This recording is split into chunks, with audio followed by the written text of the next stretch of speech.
प्यारे साथियों, मित्रों, आज हम लोग ब्रेल वाचन शिक्षण का तौर तरीका, मैकेनिक्स ऑफ ब्रेल रीडिंग के बारे में चर्चा करते हैं।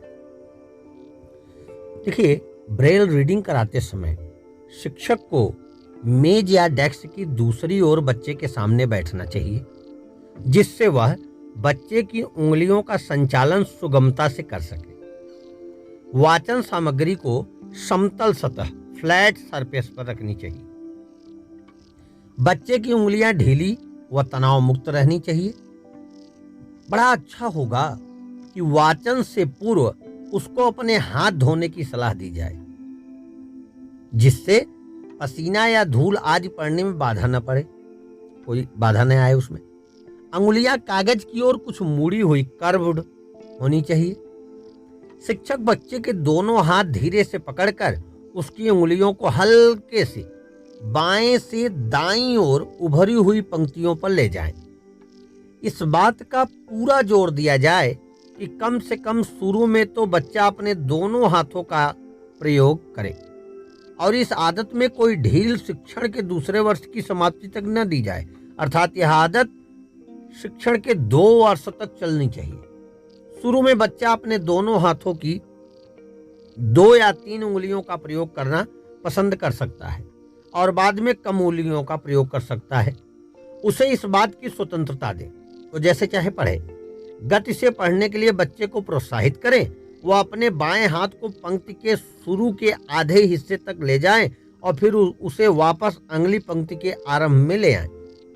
इस बीच पहली पंक्ति के शेष भाग को दाएं हाथ से पढ़ा जाए और फिर उसे तेजी से बाएं हाथ के पास लाया जाए, जो पहले से ही अगली पंक्ति के आरंभ में है। इस प्रकार पढ़ने का क्रम चलता रहे। दोनों हाथों के प्रयोग की इस विधि को तब तक प्रशिक्षित करें जब तक यह बच्चे के लिए एक स्वाभाविक आदत न बन जाए। इसमें भी शिक्षक प्रत्यक्ष रूप से सहायता कर सकता है और अपने हाथों को बच्चे के हाथों पर रखकर उसके हाथों के समन्वित संचालन का प्रशिक्षण दे सकता है। उल्लेखनीय है कि कभी कभी दोनों हाथों से वाचन क्रिया के कुछ अपवाद भी मिल जाते हैं। ऐसे ब्रेल वाचक भी देखे गए हैं जो एक हाथ की केवल एक उंगली तर्जनी इंडेक्स फिंगर से ही काफी तीव्र गति से पढ़ लेते हैं। तो शिक्षक को कहीं कहीं बालक की विशेष सुविधा, क्षमता व रुचि के अनुरूप इस विधि में संशोधन की भी आवश्यकता पड़ सकती है। अब यहाँ हम लोग इस बात का भी थोड़ा सा स्पष्टीकरण कर लें, थोड़ा क्लियर कर लें कि तीव्र गति से वाचन करते समय क्या क्या करें या उसके लिए क्या विधाएं अपनाई जाएं। तो तीव्र गति से वाचन में ब्रेल के संबंध में प्रायः कहा जाता है, जो बहुत अंशों में सही भी है, कि ब्रेल वाचन की गति प्रिंट वाचन की अपेक्षा सामान्यतया कम रहती है। अतः ऐसे उपाय ढूंढने आवश्यक हो जाते हैं जिनसे वाचन गति में अधिक वृद्धि लाई जा सके। अच्छी गति से ब्रेल पढ़ने वाले व्यक्तियों में निम्न विशेषताएं देखी गई हैं। उनमें बोध क्षमता, कंप्रीहेंशन अधिक होती है। पढ़ते समय उनकी उंगलियों का दबाव हल्का होता है। उनके हाथों का संचालन, मूवमेंट तीव्र, निरंतर वाला, स्त्री और घसीटने, स्क्रम्बिंग से मुक्त होता है। वे प्रायः पढ़ने में दोनों हाथों का प्रयोग करते हैं। हालांकि जैसा अभी बताया गया, इससे कुछ अपवाद भी मिलते हैं। देखिए, क्योंकि वाचन संबंधी श्रेष्ठकर आदतें, रीडिंग हैबिट्स बाल्यकाल में ही स्थापित हो जाती हैं, अतः तीव्र गति से पढ़ने के कारकों का अनुसरण प्राथमिक कक्षाओं से ही आरंभ हो जाना चाहिए।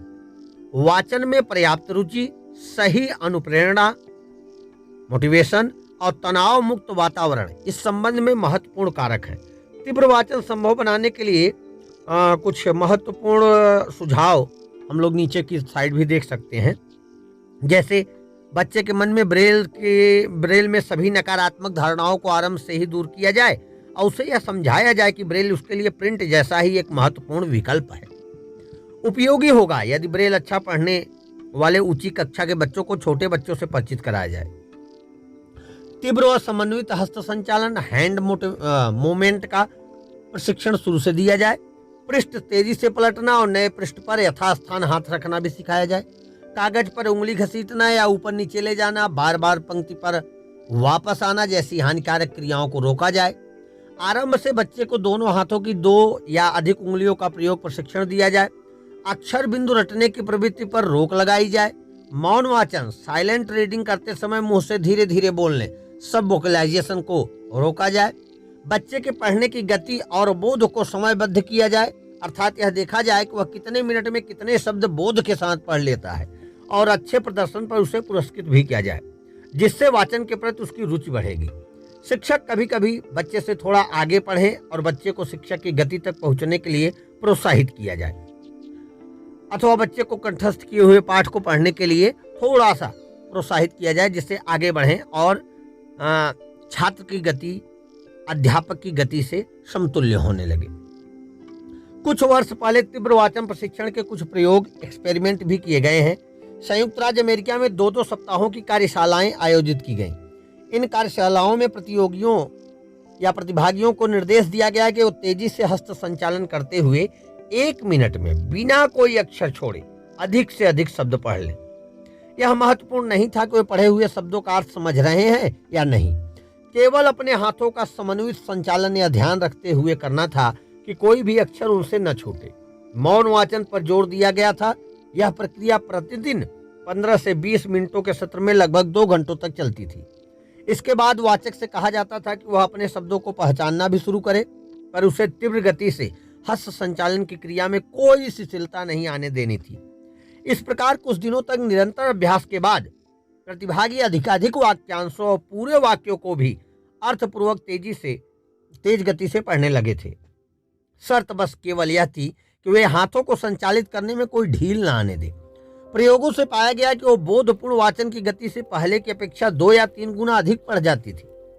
किंतु कार्यशालाओं में इन प्रयोगों के बाद यह भी पाया गया कि सामान्य जीवन में यह गति वैसी तीव्र न रह सकी जैसी कार्यशालाओं में थी। फिर भी कुछ सुधार अवश्य लक्षित हुए।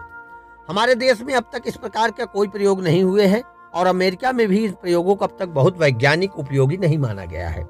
अगर निष्कर्ष भाव में कहूँ तो इन प्रयोगों को हम सामान्य जीवन में ढालने में अभी तक सक्षम नहीं हो पाए हैं, लेकिन उपरोक्त बताए गए विधि विधानों का अगर प्रयोग आप करें तो दृष्टिबाधित छात्र छात्राओं में ब्रेल वाचन में तीव्रता अवश्य लाई जा सकती है।